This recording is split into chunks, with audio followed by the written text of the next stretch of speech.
Stay safe, stay smart, don't take the bait. Meet in public, keep your info off the plate.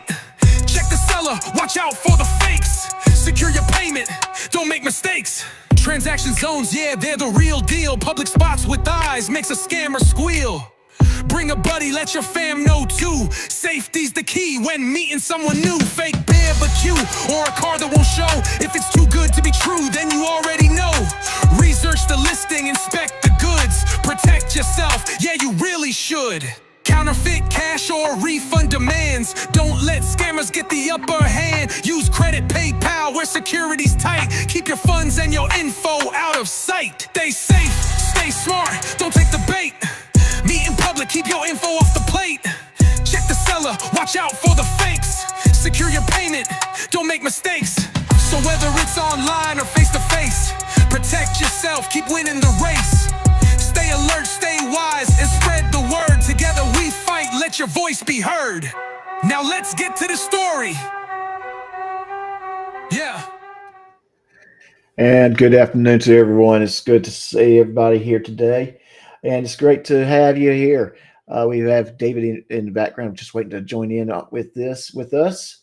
And we will be having a fun discussion, a very informative discussion to take place. I hope you enjoyed the music video. This was one of those music videos that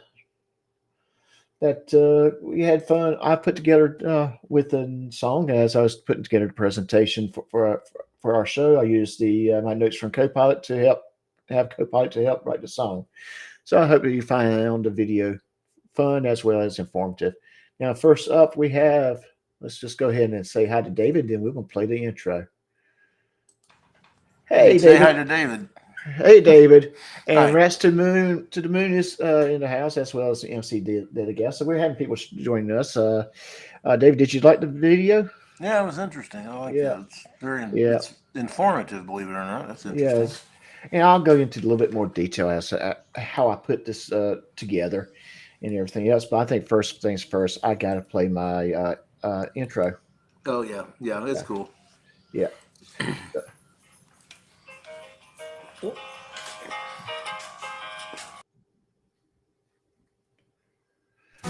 Gather around, come take a seat. There's a tale that's so sweet. Magic words and dreams take flight. We're gonna have some fun tonight. Talk will entertain you with stories old and stories new. Adventures waiting, just unwind. It's story time.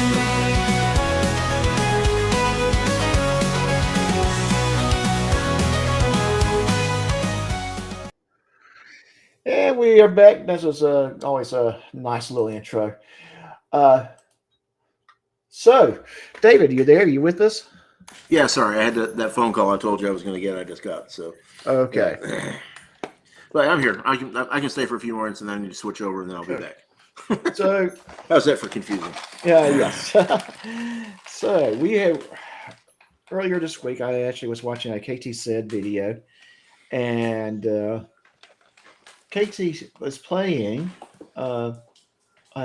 basically a PSA type of a video where she was talking about an online a person being attacked because the attacker basically got himself involved and invited into the person's house to pick up a piece of furniture that she was selling.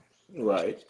And it sparked that maybe this is a good thing for us to start talking about a little bit because we do have the online marketplace going on. We do see it taking place. It's very, very interesting topic. And News Now Enemy is in the house. So yes, I was talking. News Now is Katie, your little sister or big sister? But so Katie actually influenced this live stream, and I do think it's a good PSA for everyone to kind of get out there, and we're going to go into details. We got some little horror stories about online scams. We do have some means to protect yourself, what you need to do, what you need to keep an eye open for. Uh, so, why don't we get started with the first topic of the day? Yeah. Hey, one thing I want to say, you were talking about, like the marketplace and the various social platforms. Facebook's got a big one. There are other local ones. Be very careful with all those, because that's one way a lot of people use to get in, like you were talking about, get inside of homes and then commit robberies or even worse. And it's you got to be very careful with who you let in your house. Right. Yeah, exactly. Exactly. In fact, I would almost say it's best not to meet at your house. Yeah. They're always good to meet. If you know the person, that's something else. But yes, but let's hold that. In one moment, because we're going to talk about this a little bit. That's kind of in my notes where we're going to talk about it. But first thing we're going to talk about is fake listings. And what are fake listings? That is, hey, I got this grill for sale. I'm only selling it for $50. So and you find it online for $600, $800. Oh, great. That's a steal. I'm going to go get me this grill. And of course, you send them the money, and that $50 grill is. Well, it's not. There's also the problem of misrepresentation. They might have a grill, but you go there and it's this beat up piece of garbage. Those of you who know me pretty well know I collect pens, and that's a big problem with pen collecting, because they'll present it as one thing and it will be something totally different. Yes, and that being said, that's one of those. It's kind of hard to gauge if you don't go see it yourself. You don't see it, Exactly. And some companies, well, I use that term loosely, scammers. They'll get on, they'll set up a website. They sell something that is too good to be true. You get ready, you spend the money, and then you discover that, well, yeah, your intentions. You're absolutely right. It was too true. Well, and that's a very good rule of thumb. If it's too good to be true, guess what? It is. It is not. And in fact, speaking of grills, this is actually a story out of Australia that got pulled up. And let me put that up here for us to look at. So, and David, I know you kind of won't be able to see this, but I'm going to read this article, and I have to get used to it on this where to look at it. There was a grill being offered at $160 on a fake barbecue grill. Now, $160, I can see a good used barbecue grill for sale for that much, depending on make, model, that kind of thing. And that might be a pretty good deal on that. We were scammed by a very clever website advertising cheap barbecues. Payment was via credit card with a 2.99% fee or direct transfer with a 5% discount. Then we received an email saying that due to logistics emails, our order was canceled and being refunded. Not surprisingly, the money has not been refunded. Very clever approach. The first time I ever been scammed. Signs this was a scam. Very cheap price from a very new website, or seller were the very first giveaways that this was a scam. So that's another thing. Check the website. Is it kind of new? Hey, Mr. Mimsy, it's good to see you. It's good to have you in the chat. If it's a very brand new website without any reviews, I would not even look at them, especially if it's a very good price on an item. The website encouraged the buyer to pay via direct bank transfer by offering a discount for the payment method to charge a higher fee for credit card. Yeah. Because once you transfer those funds, they're gone. You're not getting those funds back. Research the seller. To avoid this type of scam, and this is the part of protecting. Research the seller. Check anything reviews from other consumers. Hey, David, can we mute for a moment on your end, please? It was, yeah, you were doing that before. Yeah. All right. If it's a scam, often others would have to also come across, and there may be reviews online. use a secure payment method, and this is where it comes down to PayPal or credit cards. PayPal will refund your money back. So would credit cards. And I would say use credit cards and not debit cards. Why? Because that's the bank's money. If you come back and say, "Hey, this is a false. I did not get this item. They're supposed to be refunding money." The bank's going to work a little bit harder to get their money back than they would to work to get your money back. All right. And PayPal is very, very good. If you report a scam, they will get your money back. So definitely use do those things. It's not in barbecue scam. Yeah, so $160 again, depending on type of barbecue and everything.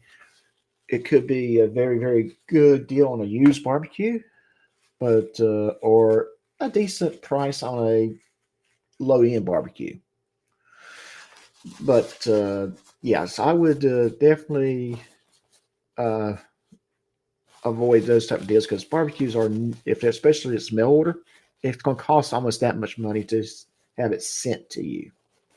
They're big, they're heavy, and they do take a little bit of time to get to you, and the seller is going to want to make sure they are getting their money for it and make up for the shipping cost. That's another thing to keep in mind. If this is something big, their shipping cost will be there. Another scam we might have is called the overpayment scams. Buyers send inflated fake payments, requesting refunds of the difference. Okay, so they send you a check that's $100 more. You go deposit the check, but then you send them back the $100 back plus the item. It turns out that check is a fake check, and now you're out of you're missing money, and you're missing your item. You're not going, so you basically lost out entirely. Non-delivery scams. Buyers pay for items that are never shipped or delivered. And that is very common. This is kind of on the same lines of the barbecue scam that we just talked about a little bit. They pay for an item and it never came.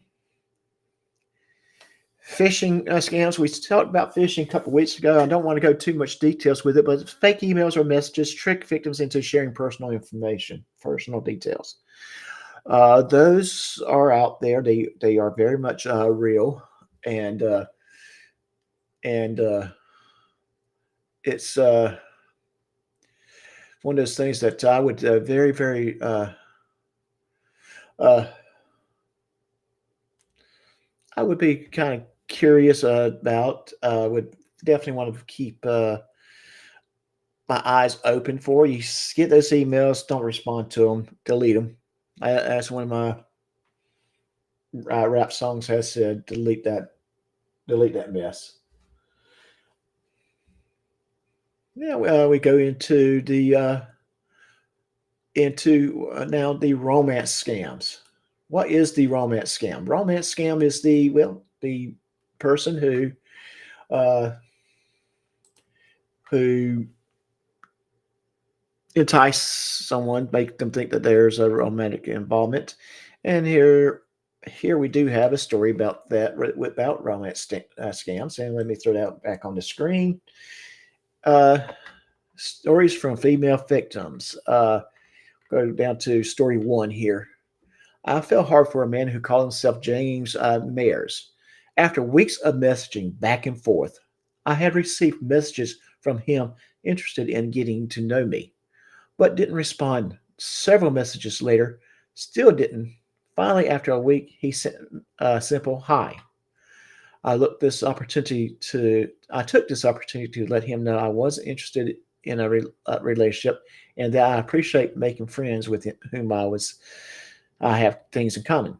Little did I know that this man would become as dear to me as anyone I have ever known in a little over a month. Saying he was a self-employed engineer in China, he was preparing to come back to the States in an hour or less from where I live. He told me he couldn't cash his final paycheck being in a foreign country heading for the U.S. he needed help to finish paying his ticket to the States. He sent a copy of the ticket where it indicated he needed $300 or so to pay it off. The ticket was official looking. He had sent me pictures of himself at home doing things in his yard, etc. You could, I doubt his, how could I doubt this reality? His expression of tenderness and care melted my heart, along with the lost loving of poetry. And before I knew it, I was as much in love with him as he was with me. There were red flags throughout which I pushed aside, wanting to give him the benefit of the doubt. And hang on one second, David's back in the chat. So, And hang on one second, David's back in the chat. hello, David. We have a terrible echo. David, we have a terrible echo. Oh, for crying out loud! Now, hang on. Let me play with it. Hold on. All right. And while Dave Smith taking care of that, I got him on mute, so I'm going to continue reading this, and I'll bring it back up in just a moment. My friends and daughter told me this was a scam, but I didn't want to believe them. I didn't hear from him for a week after he should have gotten his flight. Can't recall why. He was saying staying in a hotel, but charged $285 for each day out of 9 days. He said he had his papers taken by the hotel owners and was subject to arrest by the Chinese government. I allowed my heart rather than my mind decided to borrow the money for this. Yes, next thing, he was in an accident on the way to an airport, which killed the taxi driver and left him in a horrible condition, requiring surgery. His doctor sent me a message that he was unconscious but would contact me. This does not occur. Once awake, he told me he believed my prayers saved him. Oh yes, he did affirm that he too was a Christian as I am. And then he let me know he had to go to the business office, obviously to discuss what he owed. I finally woke up to the fact that I was being scammed for money. I sent him a final email letting him know that after checking with my bank, learned that he could indeed cash his paycheck where he was in order to get back home, and I never heard from him again. I was plenty abrupt about it. I didn't know what a hideous and vile worldwide scam this has become, and how many unfortunate and trusting people have fallen victims to the traps. I have received numerous friend requests each month since the scam and from other people, but I am convinced that they are scammers trying to reconnect this victim. I can't say how much this grieves me. I have much going on at this time. Okay, I'm just going to go ahead and resolve. She's just talking about it a little bit more about her emotional. But that being said, and David, it looks like we got the echo squared away. That is a common story out there for both men and women that may have been victims. Would you say so, David? David, are you with me? Yeah. Can you hear me? Yeah, yeah, I can hear you. Yeah, and the echo's okay, gone. Yeah, I so, wasn't sure if you can hear me or not. Okay. All right. So yeah, that's seems to be like a very common, maybe not exact details, but that seems to be a very common with the romance stories. Hey, I'm working somewhere foreign. I need money to get back home. Or no common ones is my purse just got. I got robbed. I got something happened on those lines. I need money to pay for my hotel bill or what this bill or that bill. I'm in bind. I need help. And unfortunately, the people who fall victims to this sends money. It starts off very little, then more and more and more. Money includes, hey, if you send me this money, I'll be flying home. I'll be, and none of this is true. This is that's none of this is true, and this is a very, very bad situation. And I think Mr. Mimsy kind of puts it nicely. People often overlook the emotional psychological damage that these scams can cause. And Mr. Mimsy, you just kind of nailed it right on the head. I'm glad you're here because Mr. Mimsy did make a good comment in the post that was announcing about thinking this was a big scam because of fake grills and romance. So I saw it. I chuckled at it. It's very funny, buddy. So it was, yes. It was. Yes. And we do have to echo again, David. David. Yeah, Doc, I'm gonna have to get off and try to get back on. I don't know what's going on here. Let me figure out what's going on. Okay, I hear you loud and clear. When you come back on, I'll put you back in, okay? That being said, and Rats to the Moon did add, I get so much junk mail on one of my emails, I am about to delete the account. Yes, and actually, my suggestions to you, Rats, is just use that email as the junk email recipient. You don't give that email address to anyone, but unless you don't give it to. You use it just like when you're signing up for services, or you're have to give an email address to receive discounts or what have you, because that way that email address is not getting junk email. I do maintain 3 or 4 different email addresses, and one really receives a lot of junk mail. All the others I don't give out to anyone else other than if I'm conducting some sort of business with those people, a legitimate, one-on-one type of situation. So that's just my recommendation on that one. Don't get rid of it, but just use it for your junk email when you like signing up for discounts. Use it for that. Okay, so how do you protect yourself from romantic scams? Truthfully, the best thing is if they're in a foreign country, just go ahead and assume that they're a scam. Even if you were to meet them via Zoom, you have to assume that they still are scammers. That's just probably the best way to do it, to kind of think of it that way. You're still going to have some sort of personal contact with somebody before you can believe that they're legitimately real. Unfortunately, it's very, very disgusting. So the next scam we have going on is the investment scams. Scams that lure victims with promises of high returns, often using fake platforms. So this is one of those scams that it's usually the person is trying to invest their bank money into their banks. This article comes from Bank Midwest blog, and David is back in the house. Let's see if we still got echo. David, I don't hear an echo. on. Is that better? How's that? That's much gooder. Okay, good. All right. Yeah.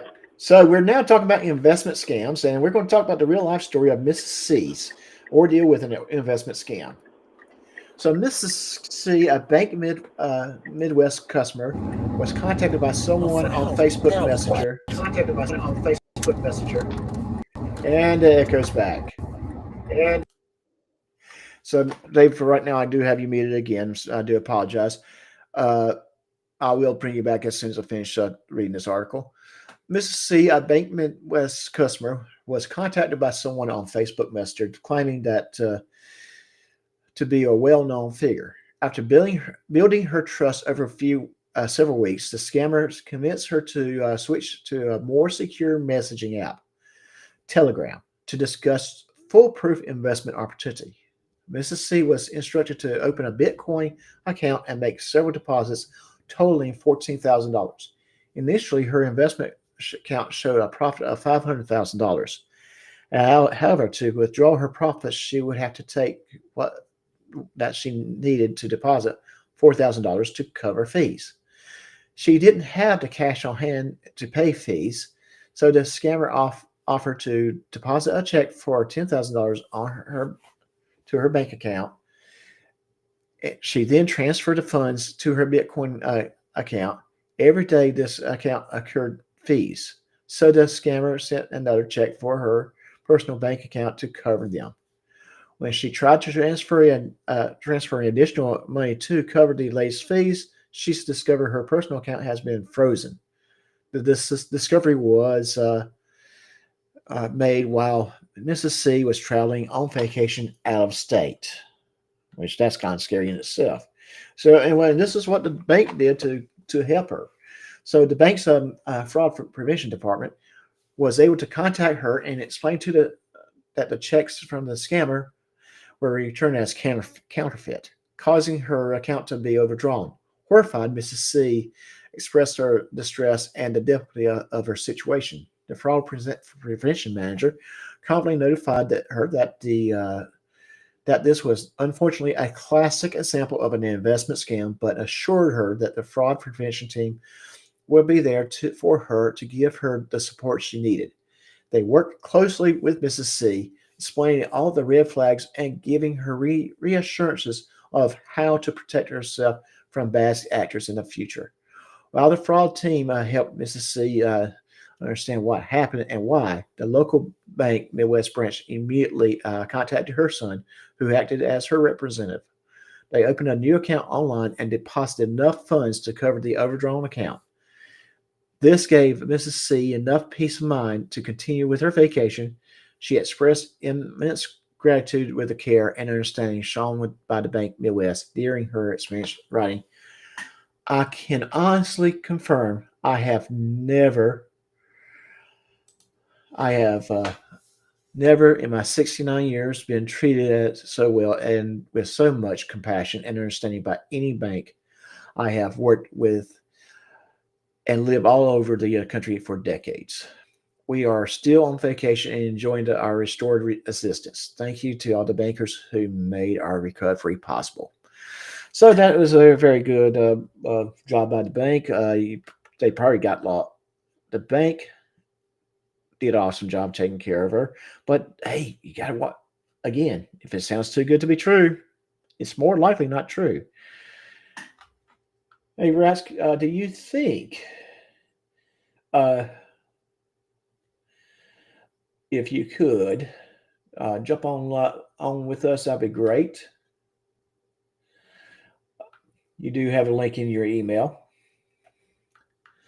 But yes, and please, everyone, don't hesitate to ask questions in the chat. I am monitoring the chat as we're talking, as we're moving along. And so that would be great. So yeah, do not hesitate to ask questions. So you have to kind of be careful.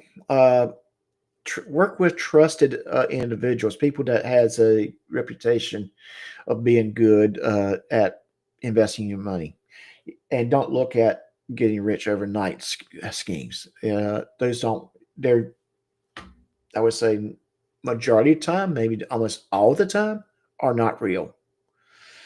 Is there something out there that probably could be true? I'm not going to say no, but I'm going to say more likely it's not. So just best thing to do is when you invest money, work with someone.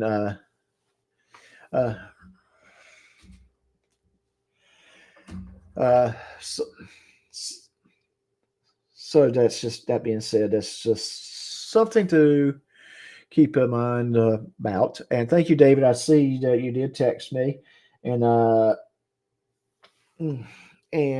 will. I'll just fly solo unless one of my other invitees jumps in. That'd be great. All right. So next we got, and this is one of those ones I'm probably more familiar with because my professional careers. We have what is known as tech support scams. Now, what are tech support scams? Well, these are the scams where someone gets the phone call from, let me put this in quotation marks, Microsoft, because their computer is infected. And they're going, what they do, they'll call you and say, your computer is infected. We're going to install this piece of software, and I will remote in. By the way, give me some money, and I will get you squared away. And we got on in the house, Rats to the Moon. Hey, Rats. Hey, how you doing? I am doing outstanding. And you know, this is like first time in a couple of weeks you and I actually were on panel together for a while. It's been a minute or two. I've been so busy. Yeah, hey, that's good. It's good. I know it's rainy around here, so probably raining around your neck of woods too, right? It is. Yep. So can't go outside working in the yard. I tried. Hey, just now, real quick question: did Generally Specific send you the tennis balls for your walker? Send me the what? I'm sorry. The tennis balls. No. No, he didn't. Oh, we're going to have to get on. Yeah, maybe he needs the tennis balls for his walker. Oh, I know what you're talking about.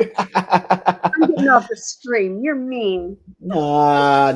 If I wasn't teasing you, that means I don't like you.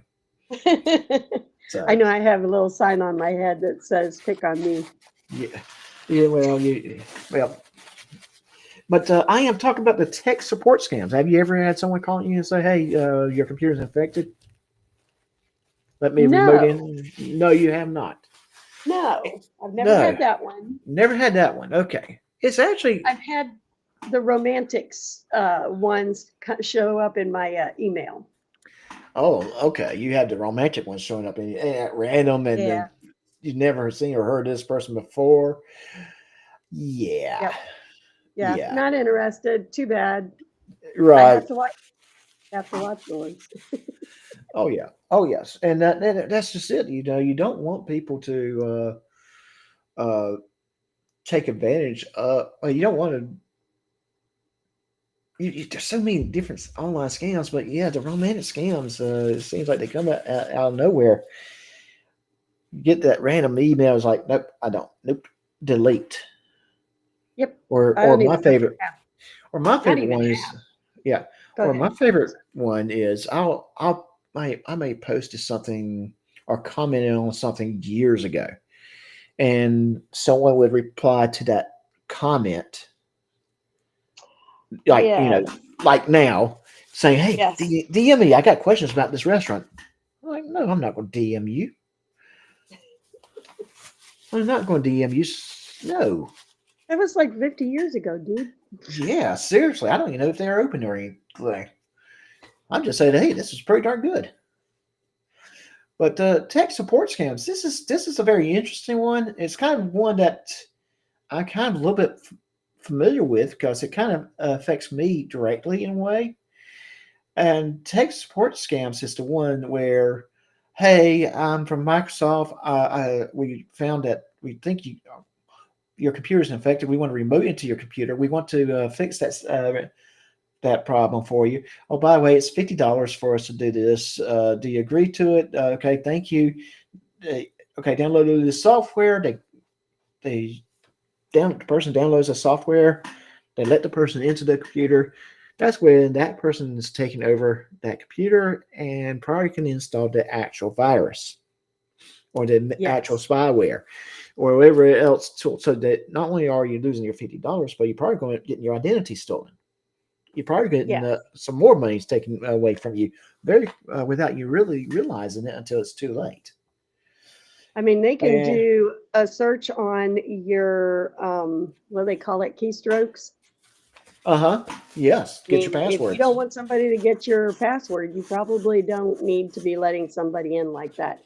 The only way that you would is if you contacted them directly, not through a link that you were sent.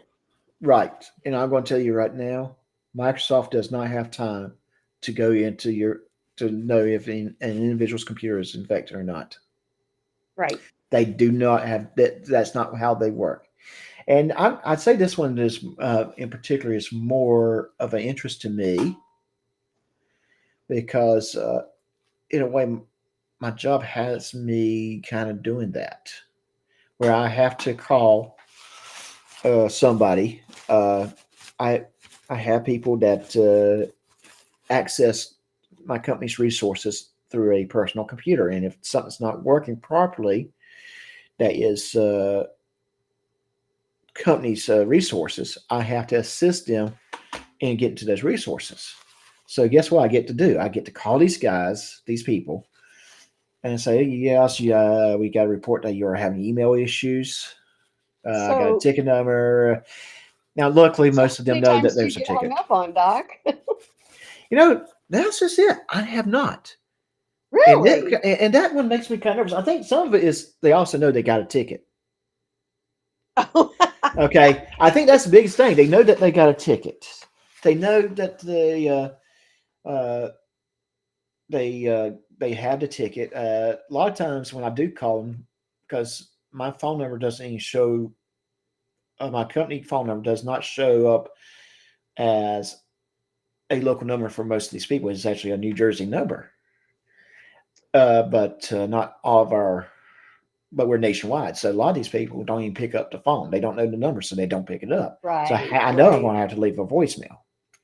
Many times when they realize who I am, they'll call me right back. Right. Sometimes they don't call me back until I actually have to send an email and say, hey, this is my second or third time contacting you. If I don't hear from you by close of business, then I will have to cancel your ticket.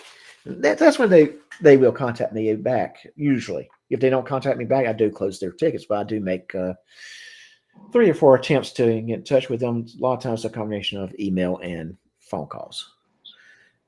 Okay, And the email is coming from a company email. At that point, they trust me.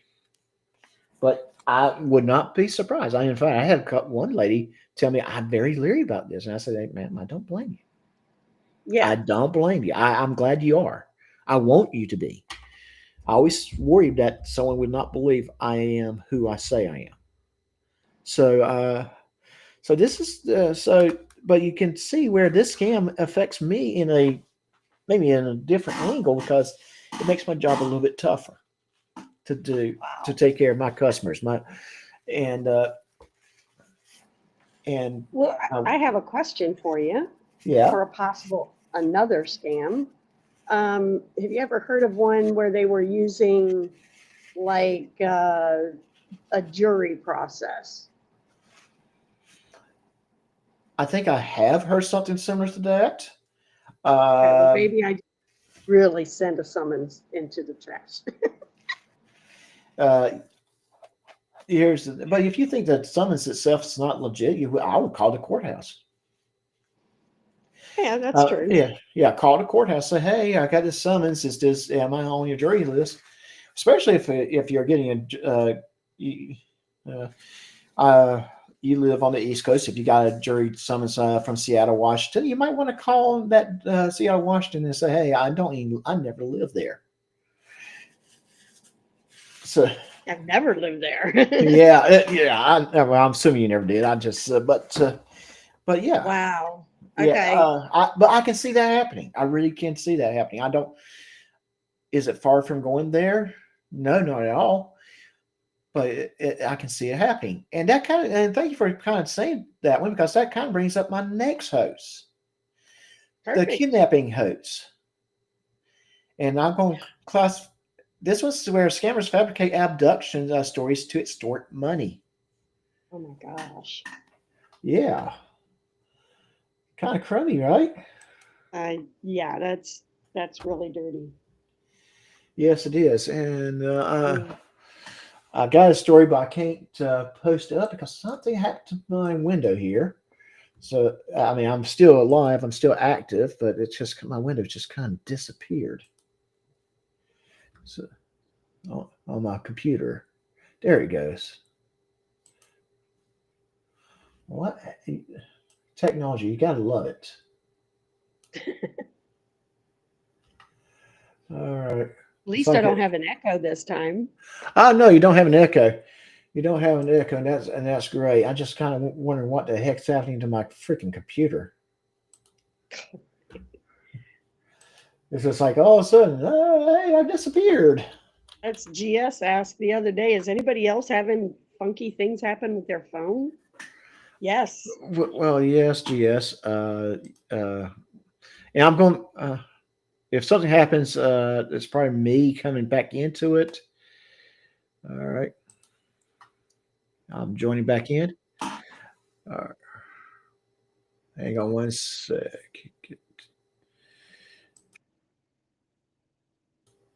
Okay, now I got an echo. Let's see. Okay. Okay, do I have an echo? What I'm going to do is I'm going to step out and come back in. So Rat's entertained for just for a small minute too. Okay. Just want to welcome everybody in and saying hello to everybody. Glad you're here. Hit that like button. Like I say, if you don't like that like button, smack it.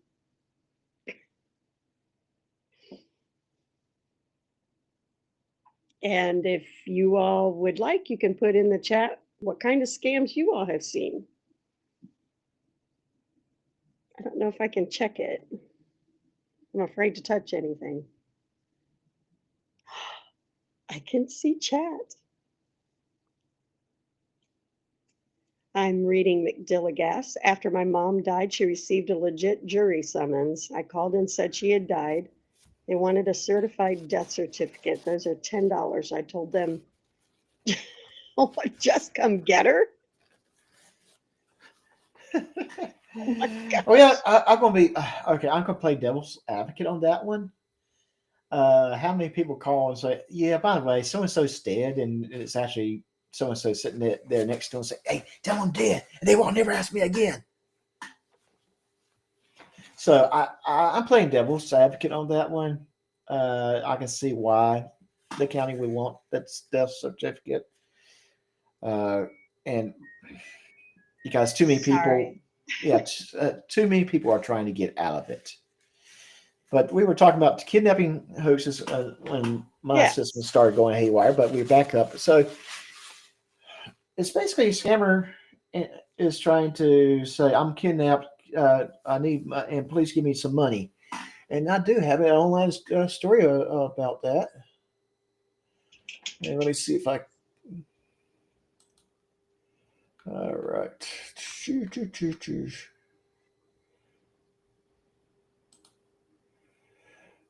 Oh, I got to.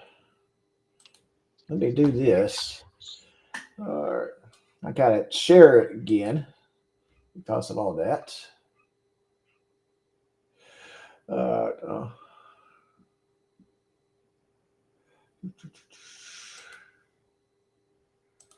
right. And You know, on the death certificate thing, though, McDill, I think all you'd have to do is take a copy to the courthouse, and that should cover everything. So, yeah. you know, I'd be the same way. I wouldn't provide them with it either. You can get a copy of it at the courthouse. Yeah, you can get it exactly. You can get a copy of it with it. Okay. Is this the story I'm looking for? That's true. They can look it up. Yeah.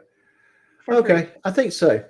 All right. From the outside, Keith and Sherry Papini, and this is from Time.com, appear to have an idyllic life together since 2006. They married in Redding, California, outwardly loving toward each other and their two young children. They had good friends and family living nearby. Keith was a home theater specialist at Best Buy, and Sherry has been employed as an account executive for AT&T, but later became a stay-at-home mom.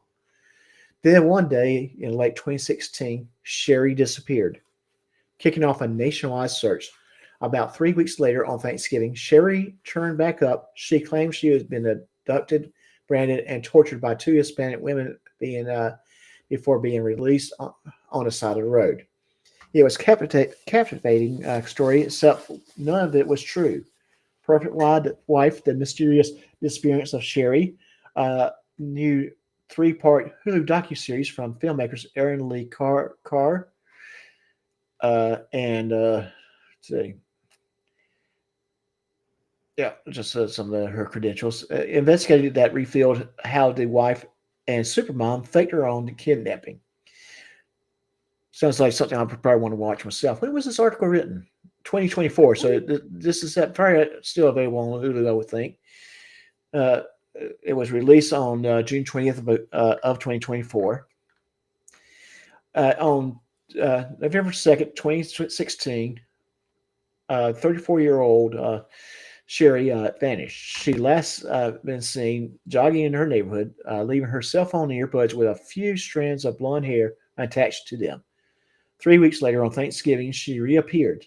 When authorities found her along Interstate 5 in Yolo County, 146 miles from home, she looked emaciated with a chain around her waist and a brand on her shoulder she claimed had been inflicted on her by her captors. All right. Initially, Sherry told police she'd been abducted by two masked Hispanic women armed with a handgun. In a statement, Sherry's husband, Keith Papini, said that his wife was thrown from a vehicle with a chain around the waist, attached to her wrist, and with a bag over her head, the same bag she used to flag someone down once she was able to free one of her hands. As a 6-year investigation unfolded, authorities eventually found male DNA evidence on Sherry's clothing, which led them to eventually led them to her ex-boyfriend James Reyes. Sherry was had lied about being kidnapped. She's been staying with her ex in Costa Mesa while pretending to be missing.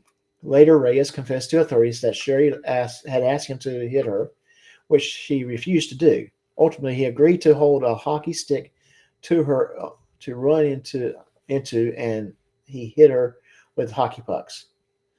He also admitted to branding Sherry, also upon her request. So, who is Keith? Sherry's now ex. I wonder why he's ex. Husband Keith, who gives this interviews is in Perfect Wife, was initially suspected in Sherry's disappearance, and that is a very, very common truth about that. Spouses are number one person of interest. They are, until they can get cleared. When the investigators searched Sherry's phone, they discovered intimate texts between her and a Michigan man named Donovan Misk. Sherry had, in fact, had an affair with Misk, telling him how evil Keith was, leading investigators to think she walked out of Keith to be with Donovan. Eventually, Keith successfully passed a polygraph test, and investigators cleared him of any suspicion. And that's kind of interesting because the polygraph test can't be used in court of law. Right. But yeah, so I don't. But I would imagine that they can be intrusive if you have to take one. Still, the couples but I mean, if it also is what makes the police say, you know what, I don't believe he is. I guess that's good in that sense too. But it can't be used against you because you do have false positives. You get those. Still, the couple friends.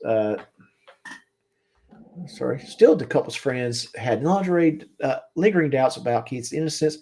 Early on in Perfect Wife, an interview with Sherry's best friend, Jennifer Harrison, reveals how Sherry told her about an abusive dynamic with Keith. If I ever tried to leave him, he'll kill me. Jennifer also tells filmmakers that Sherry said Keith had an overly traditional idea of marriage. What Keith wants is a 1950s housewife that cooks, cleans, does everything around the house, but he wants me to work as well. While it is true that they seemingly perfect couple, fought, even occasionally coming to physical blows, these docuseries emphasize Sherry's tendency to lie and exaggerate. That's what I was about to say. Sounds like a little bit of a tall tale going on toward the friends. What do you think? Yeah, I remember seeing this movie, video, whatever it was. I remember this. Yeah. Well, this is time, and it really gets going. They don't really go in. Let me see what's her reasoning why she did it, because this is a lot of information, and I'm going to encourage you to everyone to read this article. In fact, let me copy and paste that in the show notes in the maybe maximize that screen. I'm going to put this here, so if someone wants to read the story, they can. And let me also pin that. I'm finding it a very, very interesting story, but I don't think I got time to read the whole article, and I think it's a good article for you to read if you're interested. So it's pinned on the message. It's in the chats. So please take a moment to look at it. That being said, I want to see if we do have anything about why she did it. And I'm not seeing any reason why she did it. But at the end of the day, it's probably nothing more than trying to get attention. And it could have been also for her. Why did Sherry fake her kidnapping? Because of trauma Sherry and I experienced as children, Sherry sought out positive love and attention. She would exaggerate a lot, and she wasn't honest a lot. Her sister Sheila tells filmmakers. As for why Sherry lied about being kidnapped, she only reasons that some of it had to do with being a stay-at-home mom. I think she wasn't getting the attention that she wanted with being at home. I think she really wanted to feel important. She always has. Meanwhile, Sheriff Sergeant Wallace tells filmmakers that Sherry's own lawyer describes his client as having a chameleon personalities. So basically, she can change on the fly. Wallace's narratives to filmmakers alleges that Sherry ultimately left home to regain control of her relationship with Keith. It's a control thing. This is not about the same kind of kidnapping host. I mean, but it's similar. She lied about her kidnapping. I want to go into something also about this that's kind of very similar. People are getting phone calls right now from alleged sheriff's departments about a loved one that might be in jail. That, in fact, recently we had one that came up in my county, where someone reported that they just got that call. Not only did they get it about their daughter being arrested and in jail, but also her son got that call. So I imagine it was for the sister. So Wow. yeah, I would just say this: if you get a phone call that a loved one's is in jail, maybe try to call that person about yourself first and see if they pick up. Second, if the person insists that they are calling from the jail, find the phone number to the jail and call the jail itself. Don't just take some random person on the phone. Call that jail and say, "Hey, do you have so and so?" Yeah. And they're doing the same thing with IRS. Hey, if you owe taxes and you get a phone call from the IRS, they're not going to be asking for gift cards. In fact, they're not going to call you. They might come see you. They're not going to call you. Just saying. And another good one that I saw and almost fell for was the scam where I got a text saying that they were from Massachusetts toll collection. Oh, And yes. you and I had this conversation too, right? Yes. Yes. Hey, Nerd Girl, if you can jump in here, please do, because I do want to talk to you about something that I think you would find of interest. But so please jump in here if you can. That being said, but it was I almost fell for it because I was just a month or two prior in Massachusetts. Yes, I drove on their roads. I remember going through their toll roads. I remember paying their toll roads. But could I possibly miss a toll? because the way the North does things, you have to kind of veer off to kind of go into the toll booth to pay. Could I possibly miss one? Maybe, possibly. But then I went and did a little bit of digging, and found out that from Massachusetts toll's actual website that was fake, and said, "Oh, that is a new one," and that one almost got me because I thought for that it was real for a moment. Well, And interestingly, my mom travels to Ohio through Kentucky, and there's a toll bridge across the Ohio River. And she had received a notice in the mail that she didn't pay a toll and that she needed to get it paid. And she thought it was a scam at first. I think another mail hard copy came in, and she wanted me to look at it and check on it. And of course, I'm thinking it's a scam too. We've been up that way so many times, it's ridiculous. Never had to pay a toll. So all of a sudden, why is there a toll? And it turns out that yes, there is a toll that you have to pay when you use that bridge. So it was legit. it was legit. But you did So, something though. But you did yes, something though. You yes, verified. we had to call them and make arrangements. And then I got a text on my phone from one here in Florida. And can I And I interrupt? thought, Just let me interrupt just one moment. Nurgle, okay, check your email, please. Okay, sorry about that. there you go.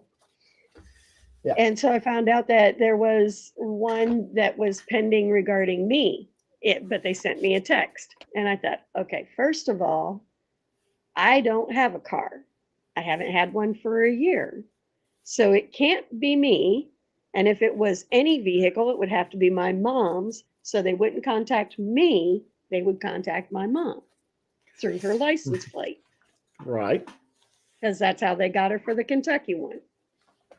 Okay, so I knew that one was a freaking scam.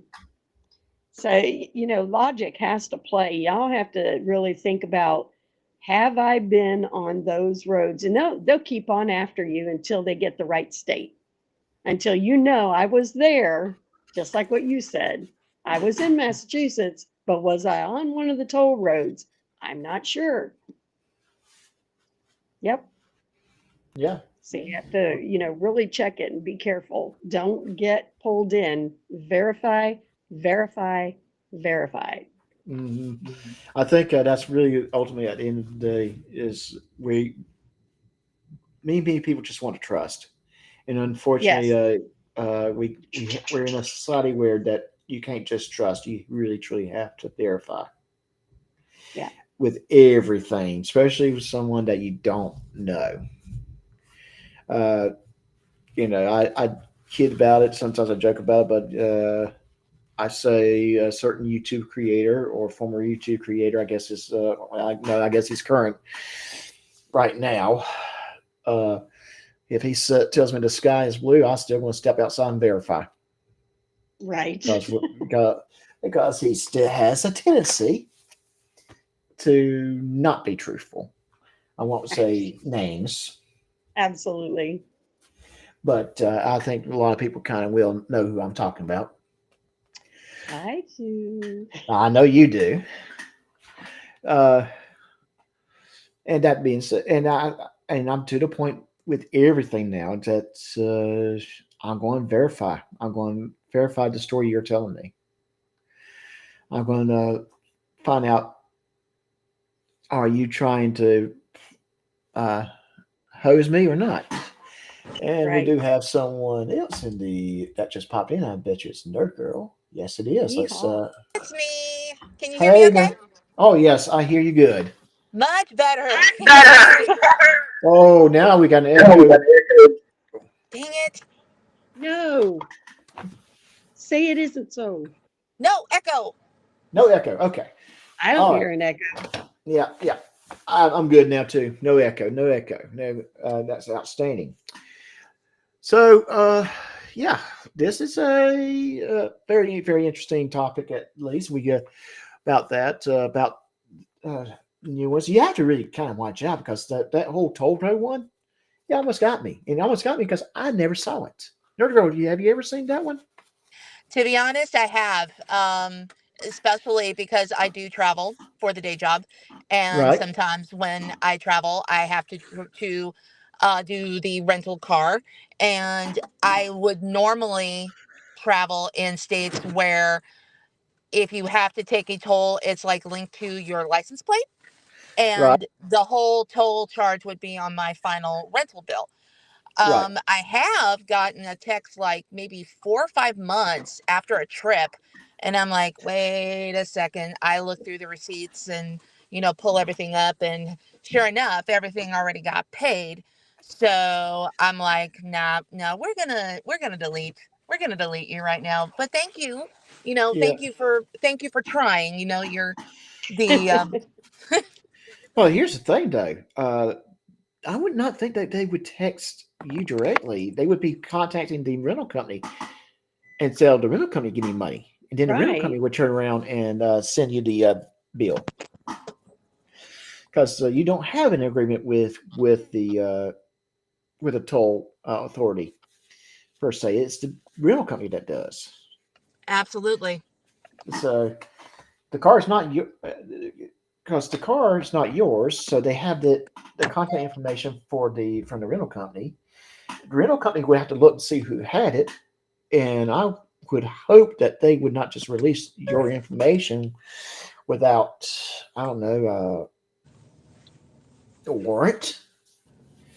Yeah, there would be like no way they could, I think. Right.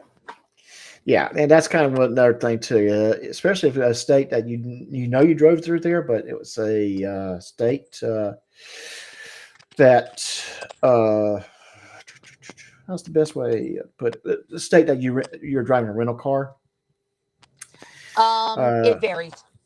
yeah, it varies. It does vary. So again, verify. I think that's ultimately at the end of the day, verify. Okay, so we do also have some more scams. We have the counterfeit goods scam, and this kind of falls underneath the fake listing. I think I kind of covered it a little bit with the grill. It's the when you're sold a product that you're thinking it's one thing, but it's not. Uh, and and we got the echo again. Sounds like background I'm not hearing it. Yeah. You were roboting a little bit. Okay. Uh, so that's kind of that one. We got the legal sales scams. Hey, people will sell a car and don't want to show it for whatever reason. And of course, the car is not in the good shape as you thought it was, or it's not what you think it is. Again, that kind of falls underneath the fake scams. Then you got the fake charity scams. I'm going to just tell you that, folks. Personally, I'm just going to go through United Way. But some of these are they're calling it and say they represent certain charity, which you'd like to donate, and it's not. They don't represent any charity. Or they might create a charity but the funds are not going in the direction that they say it's going. And her girl, we do have some background noise I from your end, am. I think. Oh, she stepped out. Okay. She'll probably be back in. All right. So, and we probably know one particular charity that we question their legitimacy. You're right. Yeah. And there's nothing wrong questioning a legitimacy. It makes you cautious. Absolutely. Yeah. And if they're legit, they shouldn't have any problem verifying. Exactly. Exactly. Yeah. Are you driving, no girl? I guess it was coming crystal clear. I think she is driving. That's kind of why I'm hearing that background. Sounds like Yeah, it and at I least. got my stinking dogs. shaking every time you turn around too. Well, at least my cats are not in the room with me jumping in. Well, one is, but she's napping on the cat tree. But then one thing that we talked about, we really do need to talk about, and that's the marketplace, online marketplace. This is where Facebook has it. Quite a few other sites has it. I think you might also can think of Craigslist as well. Might fall underneath this. This is where you're advertising something online. Someone says, "Hey, I want this," and you sell it to them. And a lot of times, because they're local, you're just going to meet in person. Uh, First rule of thumb: don't meet at your home. Don't Yes, meet that's a at good your home. idea. Don't meet at your home. Don't meet at their home. Meet in a public place. Shopping centers that's fairly crowded. Uh, Police stations that have, especially the ones that advertise that they have a transaction safety zone. And what is a transaction safety zone? Is if you have that question, and I do have that note right here in front of me. I've never heard of that. That's very interesting.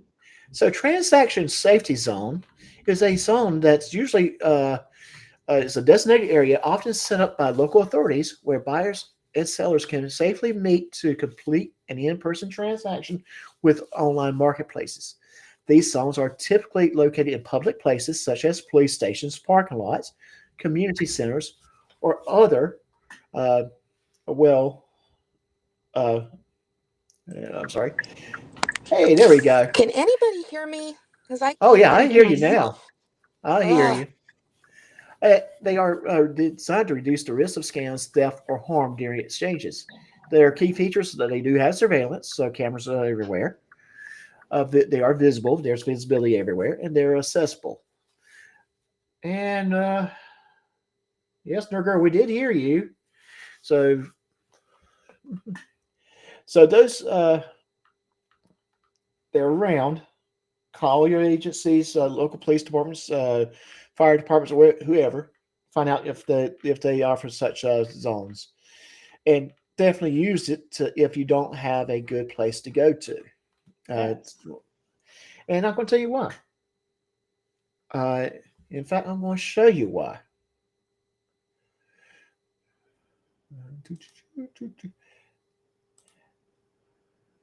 Let me put this article up there in front of everybody.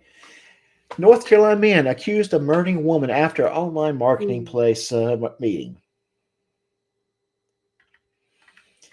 Law enforcement officials of North Carolina say a man was arrested and charged with the murder of a 67-year-old woman who he arranged to buy an item from her through an online marketplace.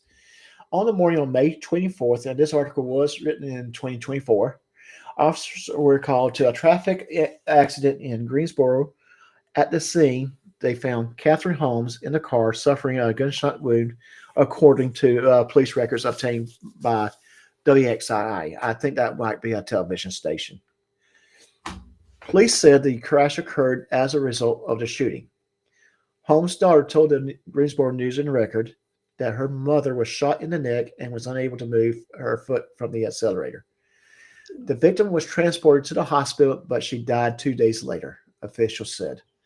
On June 5th, Troy Marquise Gillard was arrested in Winston-Salem and charged with a first-degree murder, robbery, and with a dangerous weapon, discharging a firearm, and into occupied property, possession of a firearm by a felon, and fugitive from justice, according to Greensboro Police Department. Very, very tragic case there. Very tragic, and it's all because, it's all because. Do we know what his point was? Was it to get the item for free or take everything she had? It does not. The article did not say. It's just. I use this as an example of the dangers of meeting people. But no, it doesn't say. I would just say that it probably was a robbery attempt. of some sort, maybe to Yeah. get some money and maybe get the item. They didn't say what the item was. That's just that's another thing too. Uh, so yes, so when you do these things, you want to meet the person in a, like I said, a transaction safety zone. You want to share your meeting details with friends or family. Use location sharing apps. Bring someone along for added security. Inspect the item carefully before payment. So that means if you're the person that's buying, I thought I heard someone coming in. Guess not. You inspect the item before you buy it, before you give them the money, and limit sharing personal information. Some other things that we may want to also include on this one is that carry exact change if you're doing a cash sale buy in such a situation. So yeah, if the item is $100, you bring $100. You don't bring $150. Or if it's $80, you don't bring $100 bill and expect $20 back. Right. As a seller, you probably we are not going to bring change, and that's probably something you may want to verbally say to the person, or you say to the person before you do the meetup. Bring the exact change because I will exact amount because I will not have change. Okay, Nerd Girls is in the house. Nerd Girl, I'm not showing up. You're in here. You want to go out and come back in? I don't see you listed.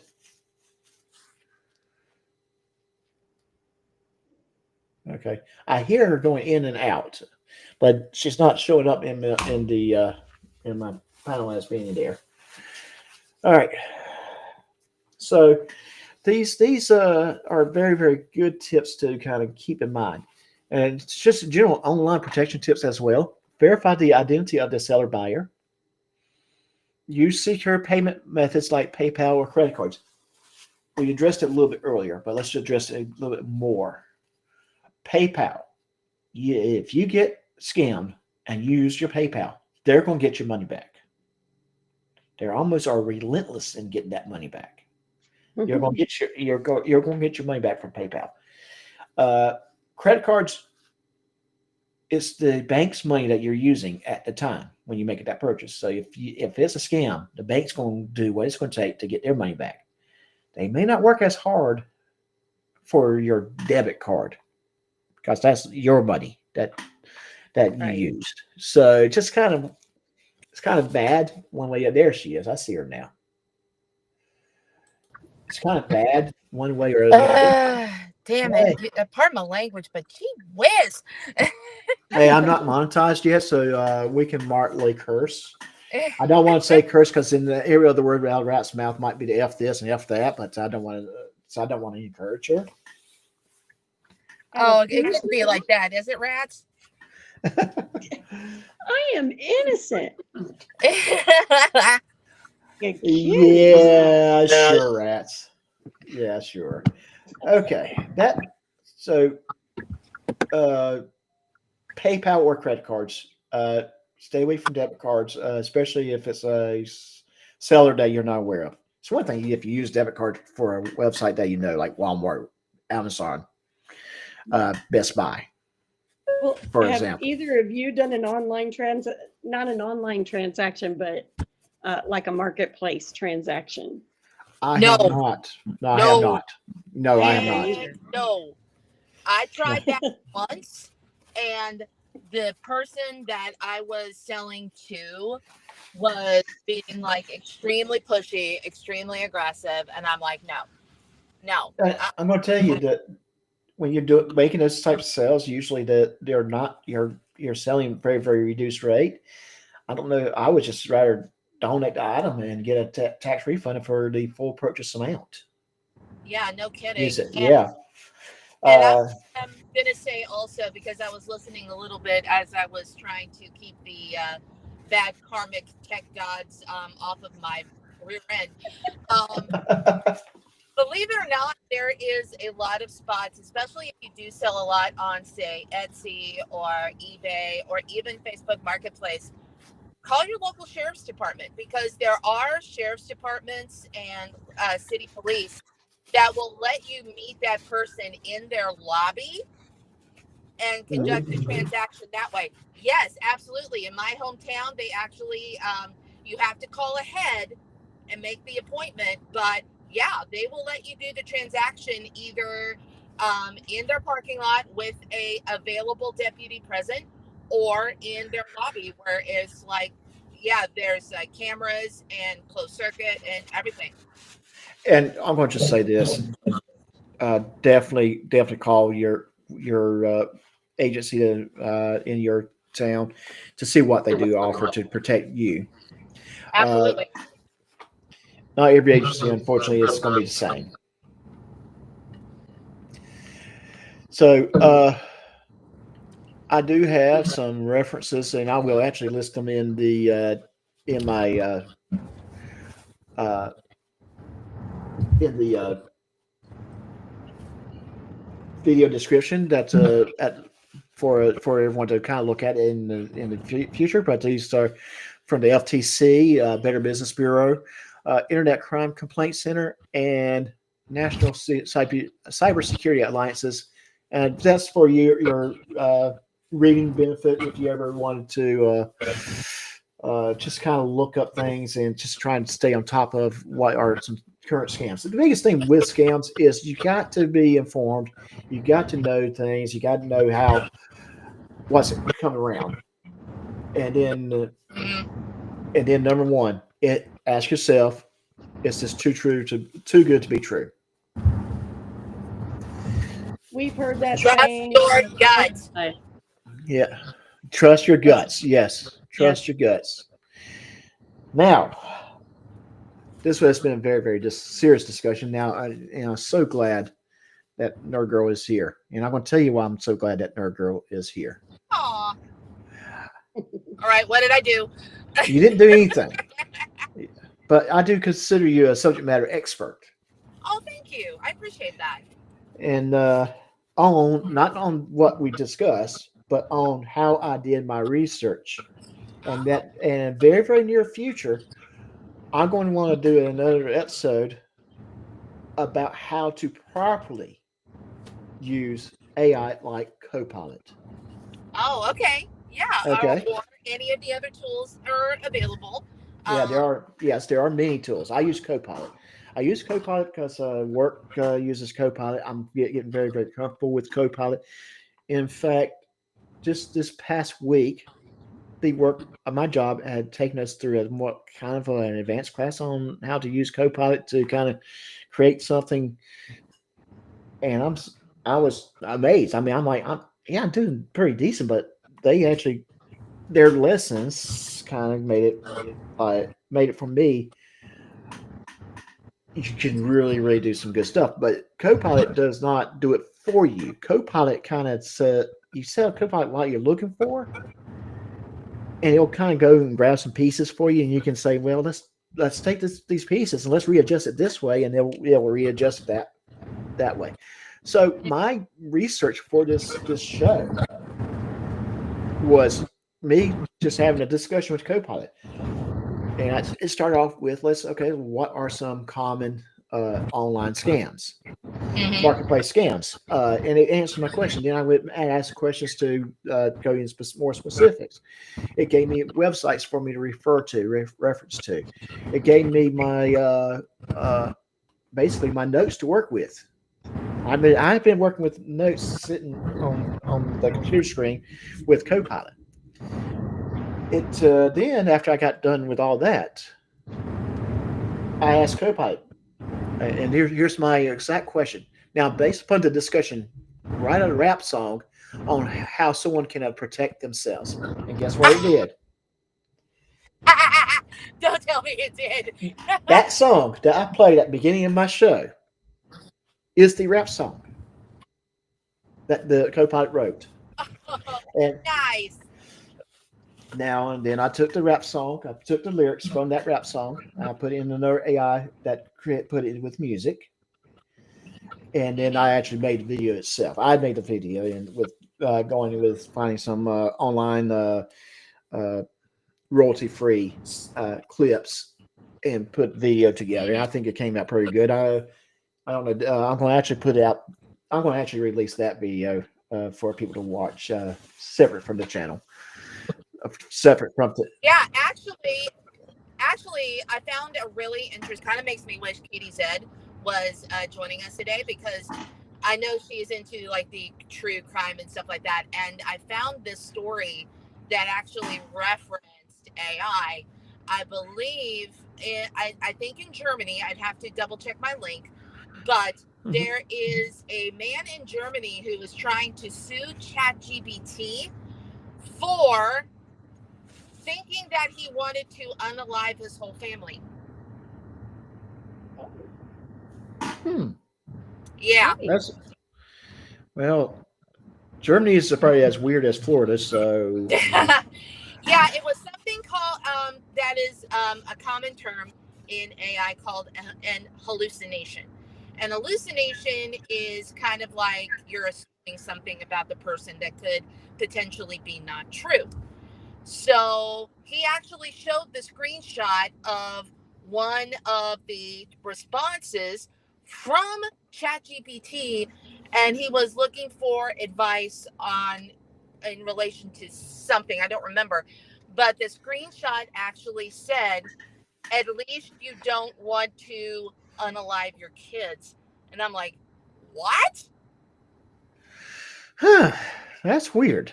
It is weird. That is weird. Hallucinations is something that I get asked quite a bit. And that's why I'm really glad you brought up, don't put your whole life story in a prompt, because it all could come out extremely backwards. Right. Yes. And it's got to be bits and pieces. You have to ask one general question, then ask more specifics based on the answers it gives you. And then you can really go into some details. Now, I got the version that comes with Microsoft Office, so I don't know if it can draw me a picture. I know the one version that we have at work does. So let me see. If you're in PowerPoint, it can. If you're in PowerPoint, it can. Oh, if you're in PowerPoint. Yep. Okay. But it's a very let me see, a phishing sign. All right, create me a. I'm going to ask this question real quick. Create me a picture of a beat up car. Let's see if it does that. Okay, so this one cannot. But yeah, the version that we have at work will create an image of a car. So point being, I wanted to stress this to everyone. I know people are scared of the AI. There's a lot of people say I don't like AI. I like AI because it's actually allowing me to add a layer that I did not have before.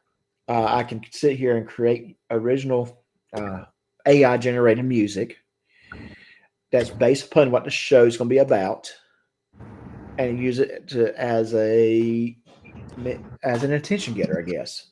Yeah.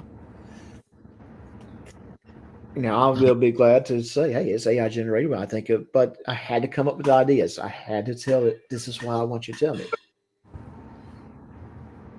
I think it's in the context of AI, what people are kind of antsy about. AI generated music is fine, but whenever you start talking about AI that is deceiving your eyes, and that is not Joe Biden on that screen, that's where people don't like it. Well, I'm going to just say this. I don't mind if I use an AI video, AI generated picture, anything like that. I'm not going to say this was AI generated. Yeah. Okay. The music video that I played earlier was not AI generated. The song and the lyrics were. Mm-hmm. The intro music that I have, that intro music was AI generated. I think that's a perfect song. It works for me. It's a good 46 seconds, and I just think it's the right song. Uh, so I really like why I'm seeing with it. Uh, then the next question that comes to my mind, and I joke about this. I told my boss that I always say please and thank you to AI because I think of Skynet. I think of Skynet. If we're rude to AI, when Skynet takes over, we're in trouble. If we're nice to it, maybe it'll treat us okay. I actually had to laugh at that, Doc, because I was working with one of my clients last week in my day job, and I actually got that same question twice because I do put please and I do put would you, and I mind my P's and Q's in my prompts. And I actually had a question from a client. They said, I noticed that you put please in your prompts. Does that change the output of what you get? And I'm like, not really, but it may come back and say, thank you for using manners. And especially if, like, my young niece, who is 7 years old, sees me minding my P's and Q's, it's a way of showing how to use some prompts responsibly. But does it change the output? Not really. Well, truthfully, though, you could ask the same question. 4 or 5 people can ask the same question, and they're going to get 4 or 5 different responses. Some of the response might be similar, but the responses would be different. Case point, with my job, we had maybe 40 people in this class. They gave us the prompt to put in, and it was and the people, there were 10, and we wanted 10 results. It gave us 10 results, and people got all kinds of results.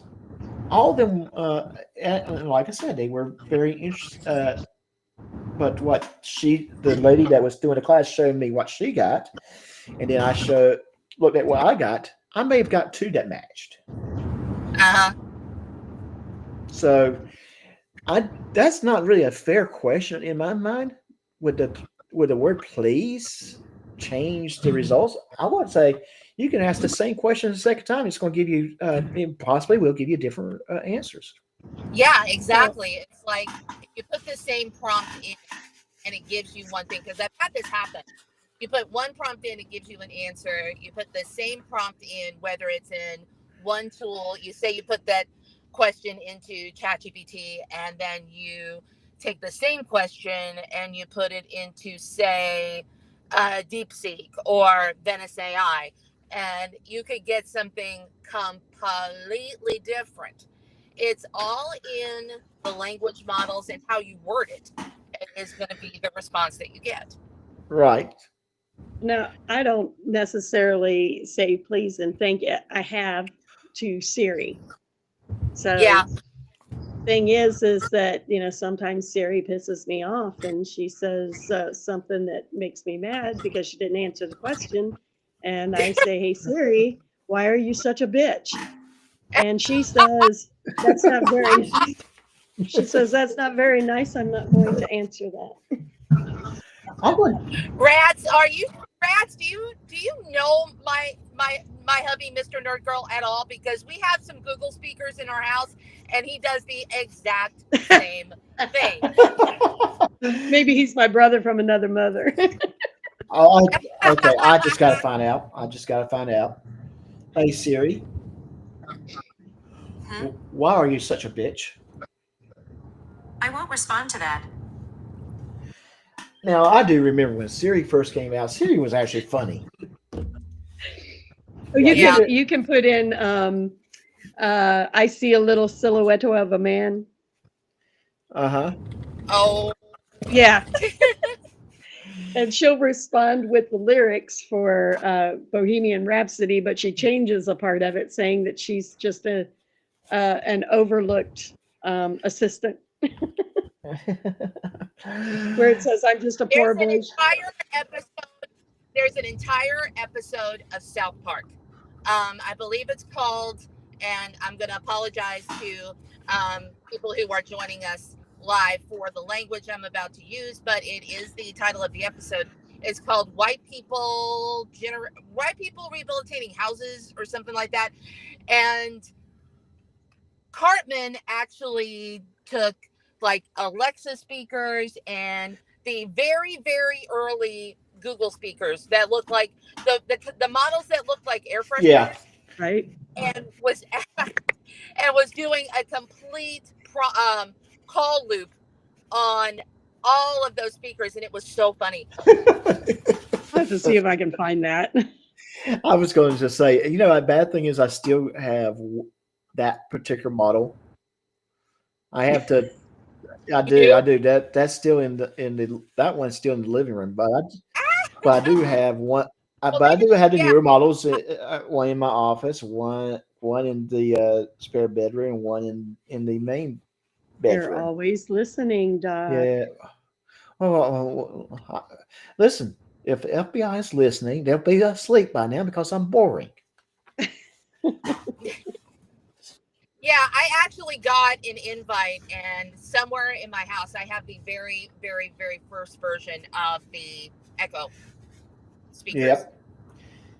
And me personally, I like to Google pretty well because, like I said, one's in my office, and when I'm working, like if I know I got to call a customer back, and I know I got to call that customer at a certain time, I will say, "Hey, Google, tell me when it's 1:30 p.m." Yeah. And Google will sit there and tell me. I just heard it. Or so, hey Google, tell me when it's 3:30 p.m. All right, your alarm's set for 3:30 p.m. So, and for those of She's whom that is listening. looking at their clock and says, "Hey, it's 4:00," no, it's 3:00 my time. Yeah, when I travel, I actually travel with a stick, and I always have to go and hook it up to the hotel TV. I usually have to crack the back to do it, but that's what I use. Set my alarms. I have to make sure I put the right zip code in the settings. But yeah, that's normally where I travel. I have to have one on me to make sure that I can watch what I want to watch and all of that, and take all of that stuff with me. I just carry a laptop. Well, I have to carry two, but or an iPad. Well, I guess if you really want to watch. So, okay, but yeah, I see what you're saying because I do have a Fire TV stick. I'm not a big fan of Fire TV. I like Roku better. Just my opinion, right? I like Roku a little better. I don't have anything. So I don't never watch TV.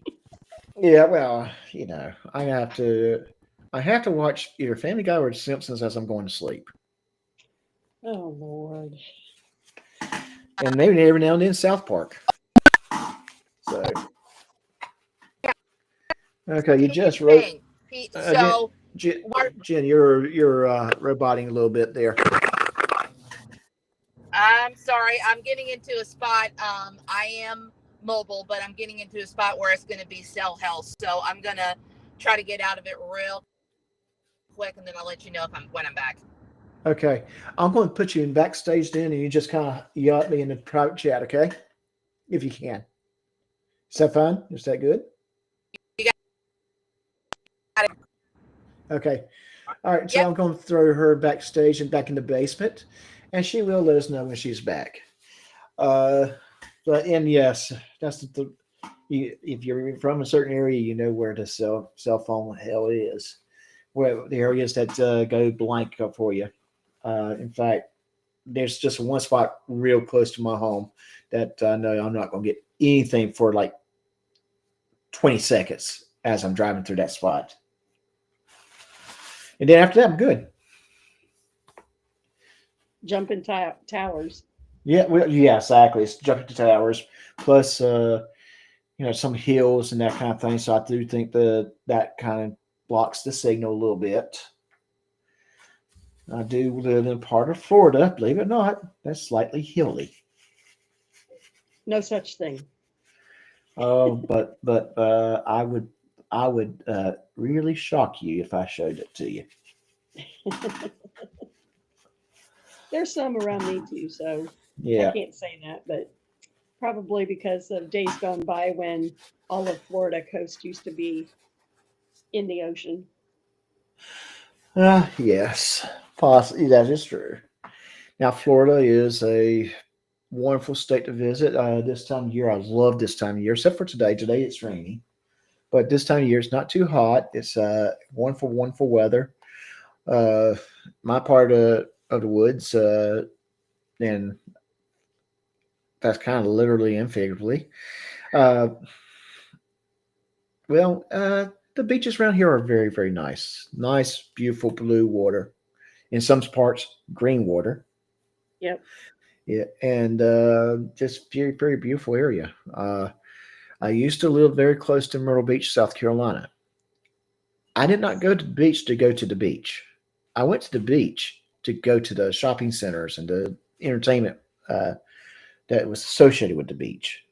Did not care for the actual beach at Myrtle Beach because the water was nice and brown along the Atlantic Ocean. And you really wouldn't see the sharks. Here you can see the sharks. And the stingrays and the manatees. Oh yes, that's so true. I tell you that Florida is a very, very beautiful area. I enjoy uh, Florida. Just the only thing is probably the most dangerous part about Florida is their residents. Yeah, right. I tell you, some of these folks, Not the they are. hurricanes, by the way. Yeah. I think some of these people, it's either meth or they've just been out in the sun too much because their brains must be melted. Just saying. I know people like that too. Yeah. Oh yeah. And it's interesting with the folks in Florida. I mean, when you hear a story about a fire at a hospital because a patient's friend brought him some crack while he's in ICU due to cardiac issues, the first thing that comes to your mind is, "Oh, this got to be Florida," and that did happen. I'm just going to say it did happen. Wow. Yeah, in a very, very oxygenated room, which did cause fire. The patient did have some burns. Unbelievable. Oh yeah, oh yeah. Think he That learned his lesson? the individual that brought the crack did go to jail. He pleaded guilty. He didn't argue on that one. That's good. Yeah, but his buddy did kind of suffer the worst of it all. He was in the hospital and had to be transferred to a burn unit. On his face, I imagine. Possibly, I do not know the exact details of the injuries. Just that the patient was transferred. Unbelievable. Yeah, it's unbelievable. It is very, very unbelievable. So let me ask you this: can you see the screen? I can see you and me. Okay. So I've been playing with Restream. I like what I did with the branding. I like how the text comes up on the screen. I think it's kind of got the right feel to it, in my opinion. So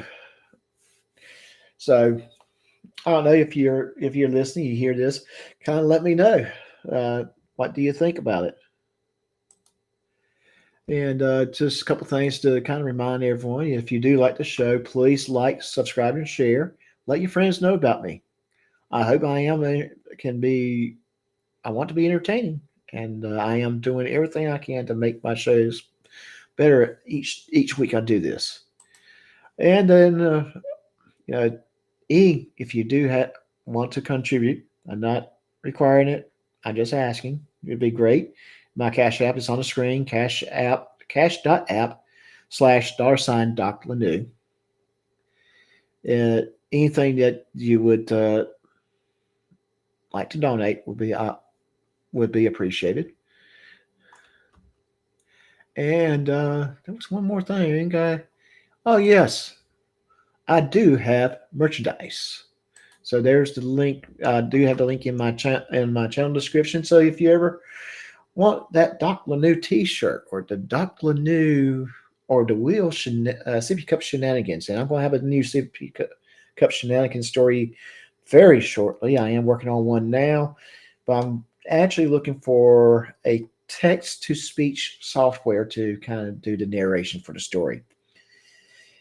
That's the hardest part for me, because when you read a story, I have to do it like paragraph at a time. And if I make a mistake on that paragraph, I got to stop and do it over again. And sometimes I'd like have 3 or 4 takes before I get it right. So, rats, that takes a little bit of time, doesn't it? Right. It is painstaking, and unfortunately, I got this annoying thing called work. So you're a taxpayer. yeah. I'm contributing to these things called taxes every week, every year. Yeah, and the mortgage, and phone, and so I got to. It takes me some time to do so. If I can find a good one that either is free or very, very reasonably priced, I want to start using it. And the narration might be a voice that you might recognize from other channels because they're probably using the same software in the near future. Now, I will admit, though, that I think my way of speaking, I do think that's part of the charm, right? I mean, am I wrong saying that? I didn't hear the question. I'm sorry. Okay, so my dialect or my accent, the way I speak, I think that's part of the charm of my channel. Right. So when I'm actually allowing an AI to read the stories for me, that would take away that charm. But again, do I want to produce? Yeah, I want to get more content out, and I think this is probably the best way for me to get the content out. Well, I don't know. Sometimes you can choose. I mean, look what we've got with Siri. We can make Siri male or female, and we can make Siri Australian or English or American. That's true. There might be a software out there that you can choose, like a soft Southern accent. Or a hillbilly accent or something like that. I have a hillbilly accent. Okay. Looks like she might be back. Let's throw her in there. Might be back. I've been back. I'm sorry. I'm sorry. I'll blame Rats. She distracted me. No, don't blame Rat. It's always Rat's fault. No. Yeah. So we're about 10-15 minutes from our completion time. I did like wanting you up here so badly, Nerd Girl, because I want to talk a little bit about how I prepped for this show, because I thought you would have appreciation for it. Absolutely. Yes, and I do want to, maybe next weekend, unless something crazy happens, maybe we can actually have a show about AI and how to properly use AI. Yeah, I'd love to have that conversation because, you want to use, there's AI that's used for a lot of positive things, and then AI can be a bit of a stinker, and that's a conversation I think it's worth having. So I'll definitely make sure that I'm not in a spot where I'm going to be driving through cell hell and pay my definitely homage to the karmic tech gods and making sure but I'd be glad to join next week or whenever you'd like to have it. Right now, let's lean toward next week. Okay. Unless, like I said, something crazy happens, like in the news, where we probably want to have that conversation in lieu of that one, which is possible. 7 days, a lot can happen, right? Yeah. You do have my phone number. I did email that to you. No, you didn't. That wasn't included in your email. Well, I thought I did in the past. I thought I did in the past. Okay, let me reply to this last email you sent me. I see you sent me another email, probably fussing at me. No. And you'll have my phone number. You got it. All right. So that way we can get together at some point and just kind of have that conversation before next week. And plan the show, because what I want to do is kind of something similar that we did at work, where we'll start with a question and then just build off that question and to create whatever. Okay. Yeah. So that'll be fun. I think that'll be enjoyable. I think this is something people really need to see. Mm-hmm. If you do anything on a computer, having that understanding on how to use that skill is going to make your life so much easier. I'm actually using AI to help me troubleshoot.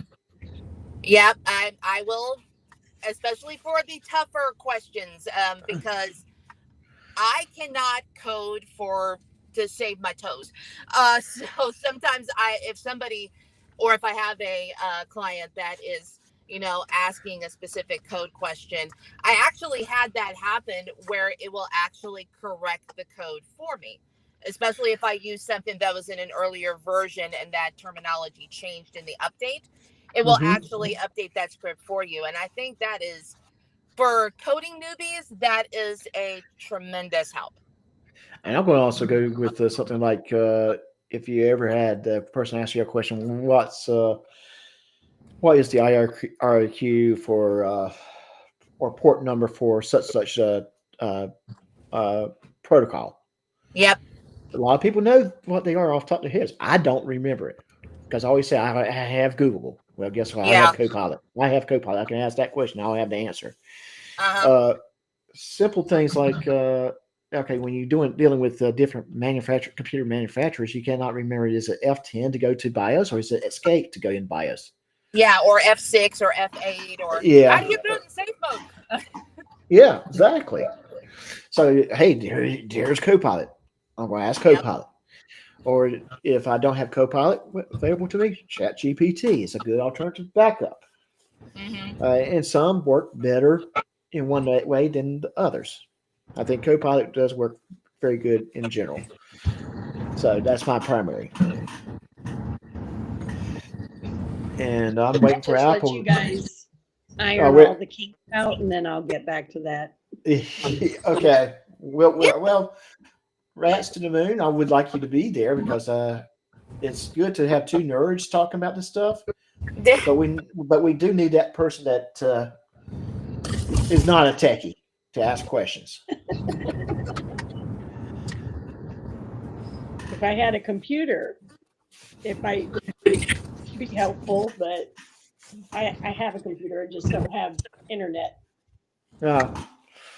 Okay. Well, still, you're going to ask technical questions as we're doing this stuff. We'll check it out. Oh, yeah. Yeah. If I can. I've got some commitments coming up that can't be put off. Right. Understandable. I'll get back with you on that, Doc. That's fine. Yeah, because you know me, I'll probably send that email around Wednesday or Thursday. That's just kind of how I operate. And so next week, unless something crazy happens that interests my viewers, we will have an AI lesson, how to use AI. And we will push. Always say please and thank you. So when Skynet takes over, we're not going to be in trouble. That being said, let me start playing my little music. I would like to thank all my guests today. David's coming in at first, and he had an event come up that he had to leave to.